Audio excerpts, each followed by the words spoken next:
Heart check, shalom, peace.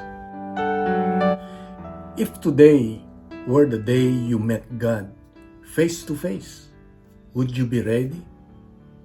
Not because you're perfect, but because you're living each day with Him. It's a question worth asking.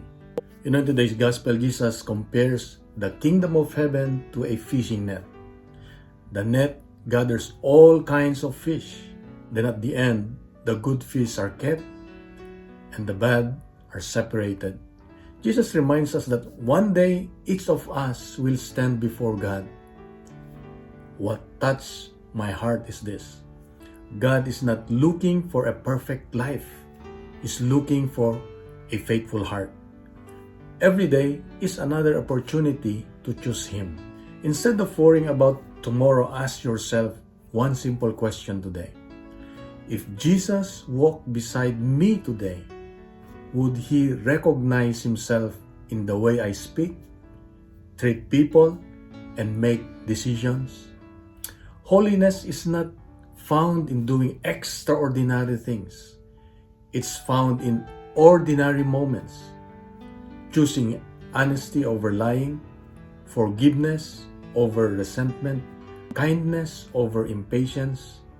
Those little choices prepare our hearts for God's kingdom. And so let's remember this: your future with God is shaped by the choices you make today.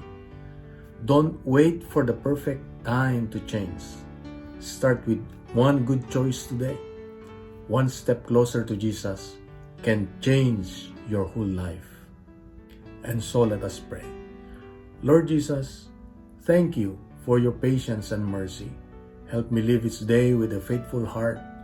May my words, my choices, and my life draw me closer to you. Prepare my heart for your kingdom. Amen.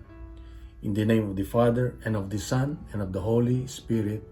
Amen. Here's my question. What is one change you feel God is inviting you to make today?